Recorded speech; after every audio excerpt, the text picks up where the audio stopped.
주시는 하나님의 말씀은 사사기 16장 1절로 3절까지의 말씀입니다. 사사기 16장 1절로 3절까지의 말씀 찾으셨으면 함께 한 목소리로 봉독하도록 하겠습니다.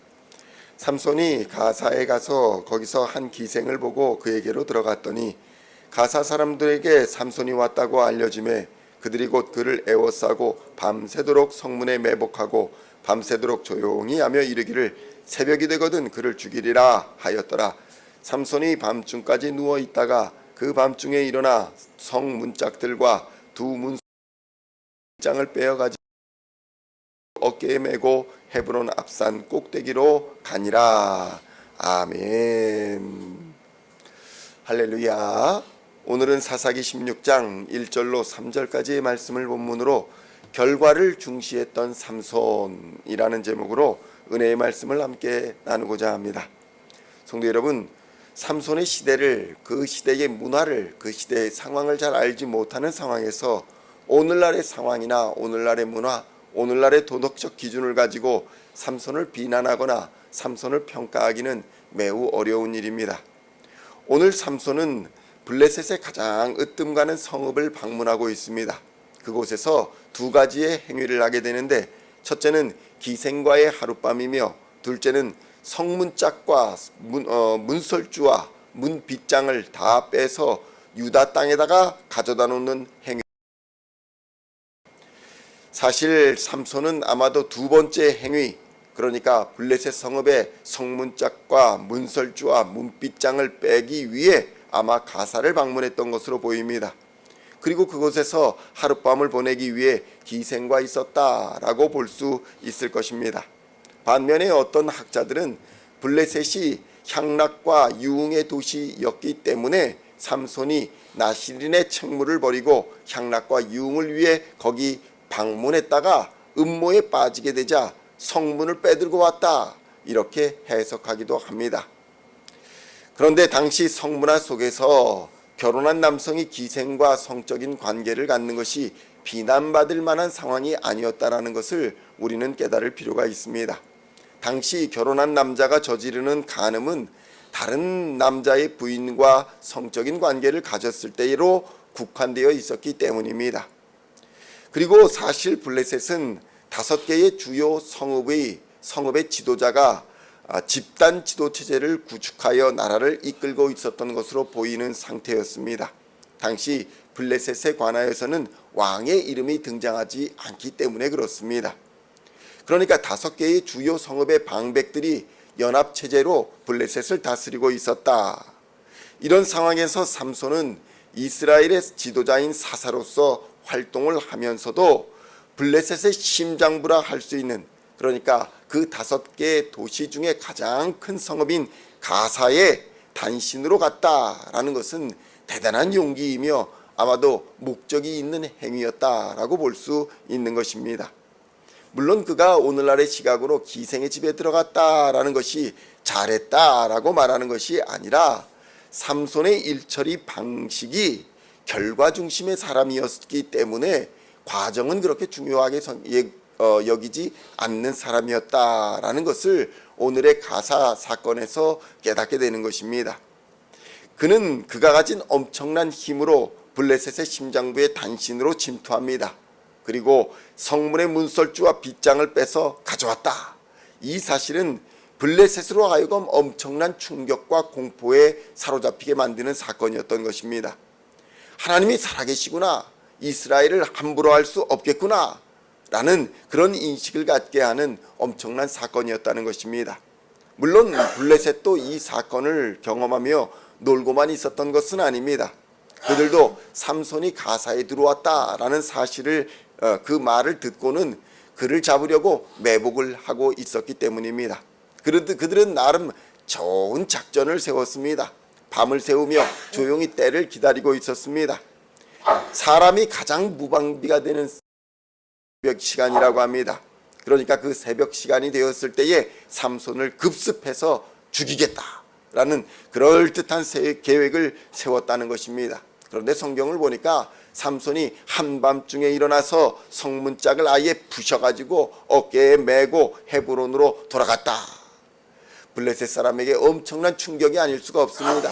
야, 이제 삼손이 들어와서 기생이랑 하루 종일 놀다가 피곤해서 자빠져 있을 때 공격해가지고 죽이면 되겠다 라고 했는데 웬걸 삼손이 한밤중에 일어나 성문짝을 다 빼들고 돌아갔다는 것입니다. 사사기 16장 1절로 3절의 말씀을 다시 함께 봉독하도록 하겠습니다.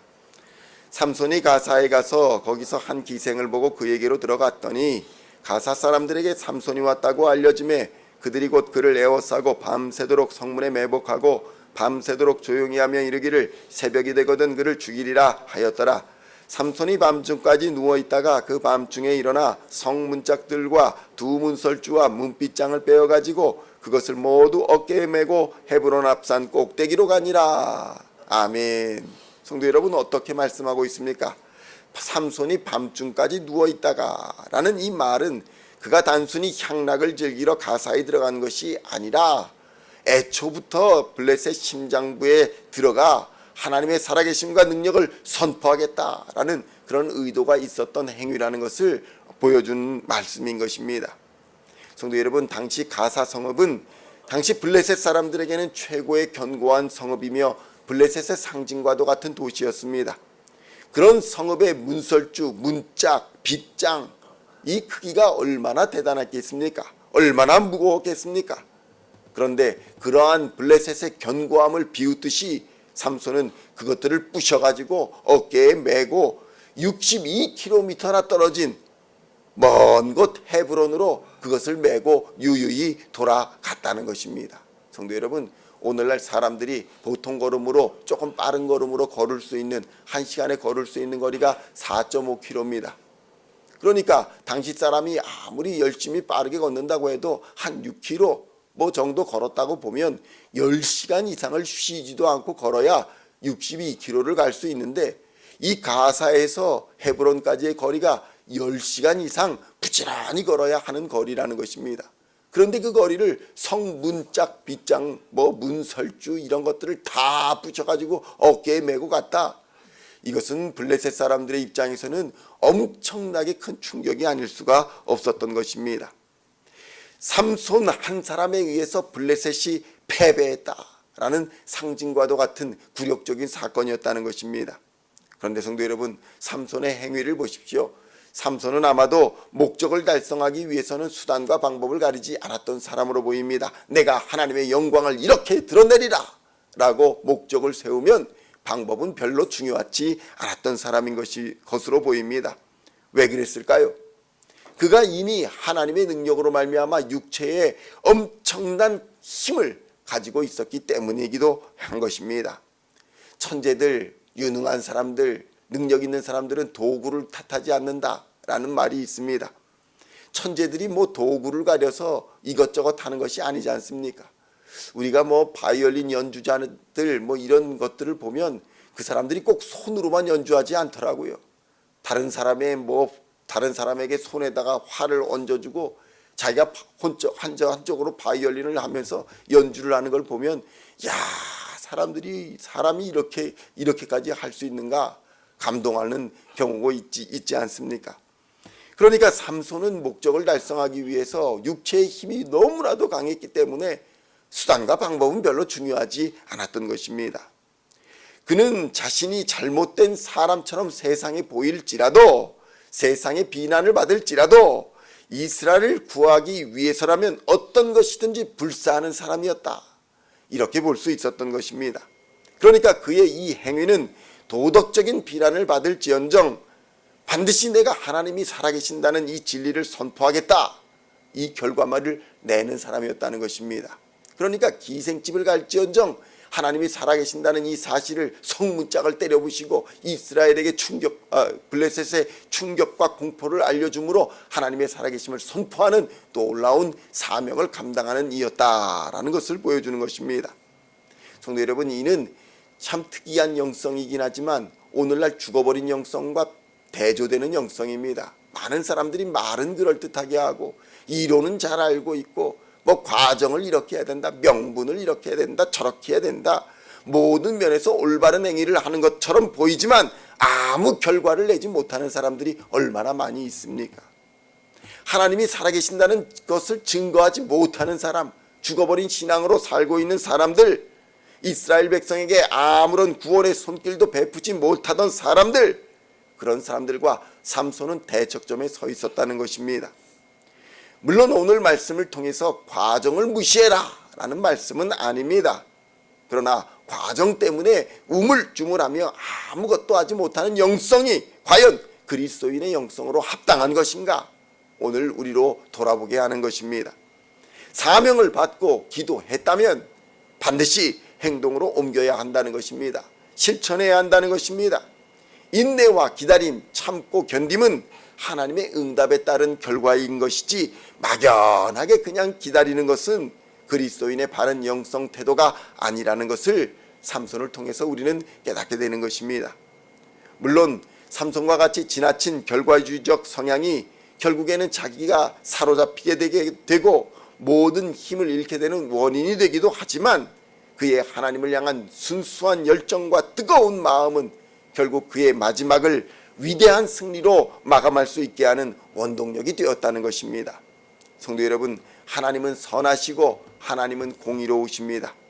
우리는 이 시대, 이 문화, 이 상황을 살아가면서 지나치게 남의 눈치를 보고 있지 않은가 돌아보아야 합니다.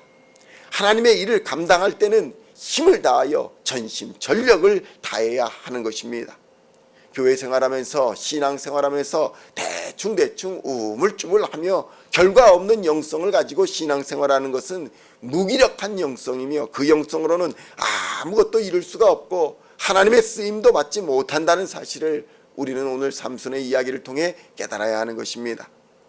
그러므로 오늘 우리는 하나님이 주시는 능력을 믿고 의지하며 적진 한복판에서 살아계신 하나님을 선포했던 삼손의 열정, 하나님의 살아계심을 드러내고자 했던 삼손의 삶을 통해서 우리도 하나님이 주신 사명을 잘 감당해야겠다. 하나님과 사람 앞에 칭찬받는 그리스도인으로 살아야겠다.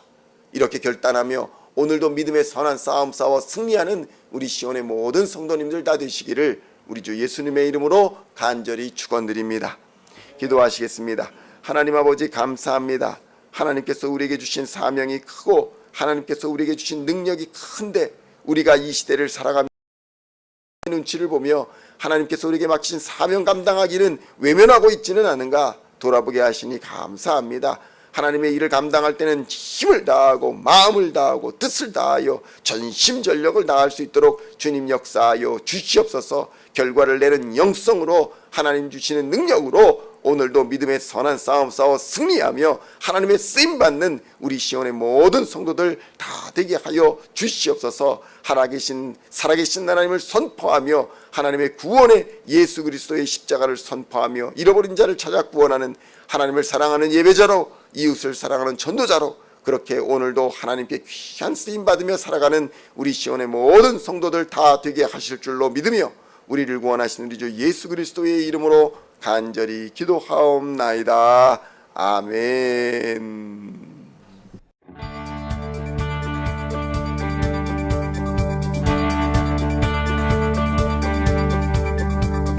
Singing songs of thy praise, we are coming to you, dancing before